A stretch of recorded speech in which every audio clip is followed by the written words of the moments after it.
I still support the termination from the original termination. New at 6, dismissed for disappearing dozens of times. A cop is now back on the force, and his boss, the police chief, is not happy. That's even worse. I mean, they're stealing off the taxpayers, what they're really stealing from.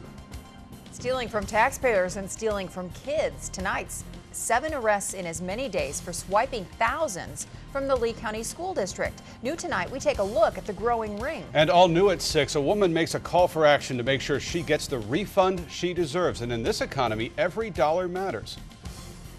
$1,500 is like 6 months worth of groceries for me, so it matters. From Southwest Florida's news leader, this is Wink News Now at 6. And first at 6 o'clock, morning showers and afternoon clouds. So what's next? Here's Chief Meteorologist Jim Farrell.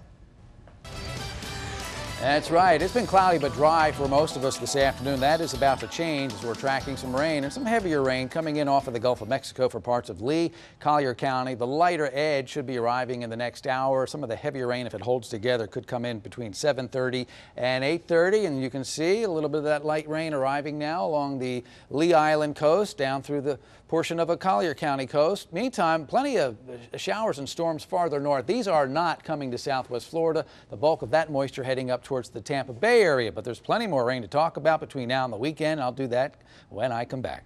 All right, Jim, thank you. Brand new at 6 o'clock, we're learning the fake check scam targeting the Lee County School District just got bigger. It's been a week since investigators started pulling suspects off the streets, and in 7 days there have been 7 arrests. Today, deputies arrested 2 men accused of cashing bogus checks from the Lee County School District. 5 other suspects were arrested for the same thing, taking thousands from schools. Robert Burns has the details on the crime that's getting larger by the day. They shouldn't be doing it for one. In Lee County, Robert Burns, Wink News Now.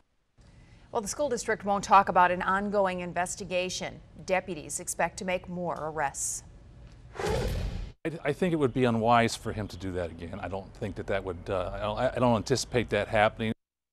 Also new since the 5 o'clock news, Fort Myers Police Chief Doug Baker is sending a message to a police officer who was just reinstated. Fort Myers Police Officer Mark Edwards was fired more than a year ago after an investigation found he left the city limits 37 times and lied about his whereabouts.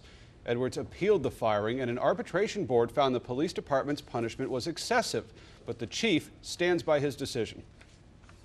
I still support the termination from the original termination. I believe that it was a thorough investigation in which the violations of our policy were determined sustained. Now, the arbitration board did not grant Edwards back pay for the year he was not working. The union argued Edwards was allowed to attend to personal business because he was on a break during all of those incidents. It was pretty obvious that Brian Casey was trying to garner some advantage by acting out. Now at 6, it's been a day since Brian Casey was found guilty of murder. And in that day, the man who sat by Casey's side, the man who Casey backhanded in court, says he will continue to represent him throughout the sentencing phase of this case. David Bowden met with the man on the losing end of this video. James Ermacora says Brian Casey may have been one of his most challenging clients. I'm David Bowden, Wink News Now. Brian Casey is facing a second-degree murder trial. A pretrial hearing for the murder case of Larry Sykes is scheduled to begin next Tuesday. Right now at 6, workers in Cape Coral are dredging clogged canals. Machines are targeting shallow waterways in an effort to make them at least 5 feet deep. A crew is working on a canal at Southwest 40th Terrace near the intersection of Mohawk Parkway and Skyline Boulevard. That's where we find Rachel Raffinelli live at 6. Rachel, this looks like a pretty big project. Do they have all the workers they need for it? They do have a lot of crews out here spread out throughout the city, and I'm told they're actually looking to hire local people. They've already hired 8 people so far, and if you're interested in finding out how you can work for Gator Dredging, all you have to do is visit our website. We're going to be posting a link on there. We're live in Cape Coral. Rachel Raffinelli, Wink News Now. This president's comfortable with trillion-dollar deficits. I'm not. I'll stop that. From Campaign Central, Republican Mitt Romney is bringing his criticism of President Obama to Florida today. He's raising money and speaking to supporters in the Tampa Bay area. Our political reporter, Jeremiah Jacobson, is the only local reporter on the campaign trail with the candidate today.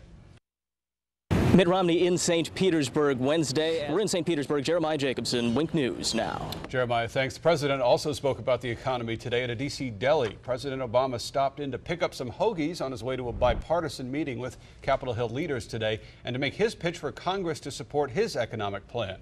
The president is urging Congress to pass legislation that would give businesses a 10% tax credit if they create new jobs or increase wages this year. One of the ways that we can sustain momentum is for Congress to take some actions right now, even though it's election season, even though there's gridlock, even though there's partisanship, take some actions right now that would really make a difference. And we've put together a handy to-do list. It's very short. I've been talking about it over the last couple of weeks. But so far, that to-do list has not gained any momentum in Congress.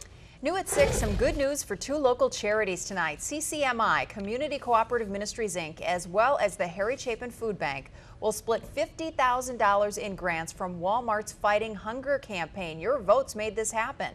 CCMI will receive $10,000 and will purchase 2 new walk-in refrigeration units to support all of their feeding initiatives, including the Everyday Cafe and Meals on Wheels. Harry Chapin will put their $40,000 share to use by purchasing food for the community. And because the food bank is able to turn every dollar donated into $6 worth of food, that adds up to $240,000 worth of food.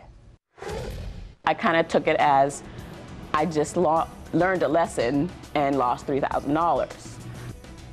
But this woman didn't lose $3,000 after all. That's because Wink News Call for Action stepped in. All new at 6, find out how one phone call helped that woman get her money back.